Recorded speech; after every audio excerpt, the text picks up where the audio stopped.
Good morning. Welcome to another day of Bible in a year. Hope you're having a great day. We are in 2 Corinthians chapter 3. We're going to be reading 3 and 4. And guess what? We have 49 days left. 49 days. Isn't that crazy? We are under 50 days left. That is nuts. 7 times 7, 49. We have 7 weeks left. This is crazy. We're almost there.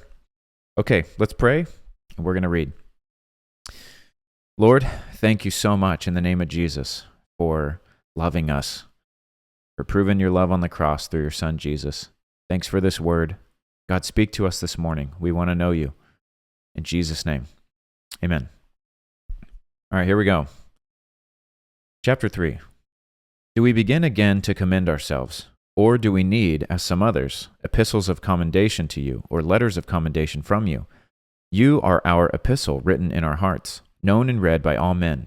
Clearly, you are an epistle of Christ, ministered by us, written not with ink, but by the Spirit of the living God, not on tablets of stone, but on tablets of flesh, that is, of the heart. And we have such trust through Christ toward God, not that we are sufficient of ourselves to think of anything as being from ourselves, but our sufficiency is from God, who also made us sufficient as ministers of the new covenant, not of the letter, but of the Spirit. For the letter kills, but the Spirit gives life. But if the ministry of death, written and engraved on stones, was glorious, so that the children of Israel could not look steadily at the face of Moses, because of the glory of his countenance, which glory was passing away, how will the ministry of the Spirit not be more glorious? For if the ministry of condemnation had glory, the ministry of righteousness exceeds much more in glory. For even what was made glorious had no glory in this respect, because of the glory that excels. For if what is passing away was glorious, what remains is much more glorious. Therefore, since we have such hope, we use great boldness of speech, unlike Moses, who put a veil over his face so that the children of Israel could not look steadily at the end of what was passing away. But their minds were blinded. For until this day the same veil remains unlifted in the reading of the Old Testament, because the veil is taken away in Christ. But even to this day, when Moses is read, a veil lies on their heart. Nevertheless, when one turns to the Lord, the veil is taken away. Now the Lord is the Spirit, and where the Spirit of the Lord is, there is liberty. But we all, with unveiled face, beholding as in a mirror the glory of the Lord, are being transformed into the same image from glory to glory, just as by the Spirit of the Lord. Chapter 4. Therefore, since we have this ministry, as we have received mercy, we do not lose heart. But we have renounced the hidden things of shame, not walking in craftiness, nor handling the word of God deceitfully, but by manifestation of the truth, commending ourselves to every man's conscience in the sight of God. But even if our gospel is veiled, it is veiled to those who are perishing, whose minds the God of this age has blinded, who do not believe, lest the light of the gospel of the glory of Christ, who is the image of God, should shine on them. For we do not preach ourselves, but Christ Jesus the Lord, and ourselves your bondservant for Jesus' sake. For it is the God who commanded light to shine out of darkness, who has shone in our hearts, to give the light of the knowledge of the glory of God in the face of Jesus Christ. But we have this treasure in earthen vessels, that the excellence of the power of God may be of God and not of us. We are hard pressed on every side, yet not crushed. We are perplexed, but not in despair. Persecuted, but not forsaken. Struck down, but not destroyed.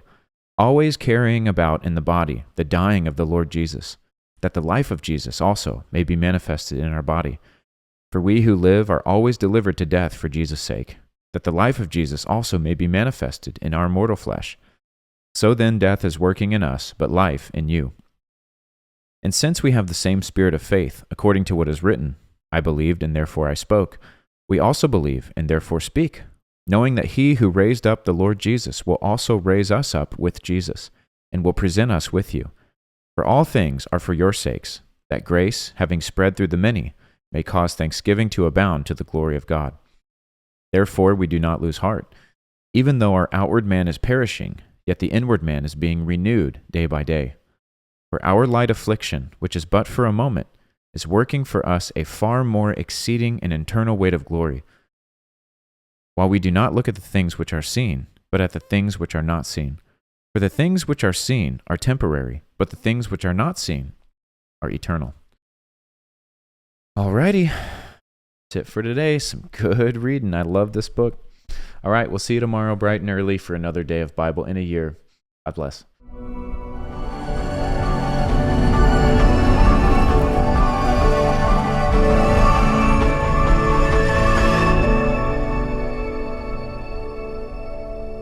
Hey guys, thanks for tuning in here with us at Bible in a Year. Can I encourage you to please make sure you like, subscribe, engage with the content, comment on the videos, and then share them.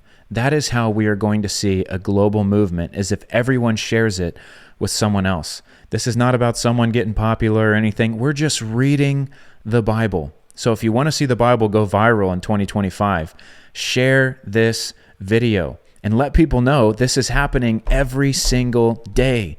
Get them involved. I also want to say this, as a prophetic act, what we're doing, this is a lot of manpower, a lot of time.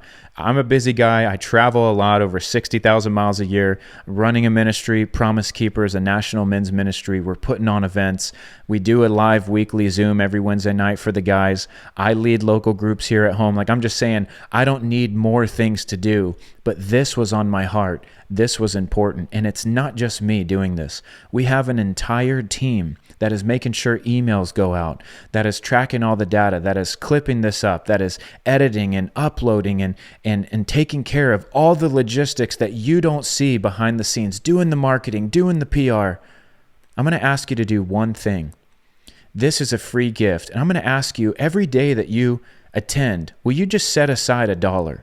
And at the end of the year, however many days you attended, that many dollars, will you donate it to Promise Keepers as an end of the year gift? We're finishing this thing up on December 24th. Would you make a donation to Promise Keepers on Christmas Day with however many days you attended?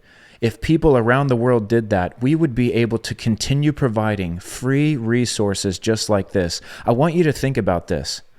This is totally free, and we are using the biggest platform in the world, social media, to get the Bible out there to unreached people groups. Believe it or not, there are still people around the world. There's 3.2 billion people in the world, statistics have shown, that have not heard the gospel.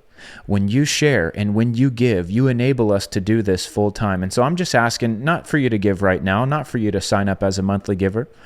Every day you attend, just set $1 aside or make a note. And at the end of the year, make that amount donation to Promise Keepers. If you do that, we will be able to continue reaching the men of America and doing stuff like this, which is going global. So I want to thank you for joining, and we'll see you at the next episode of Bible in a Year.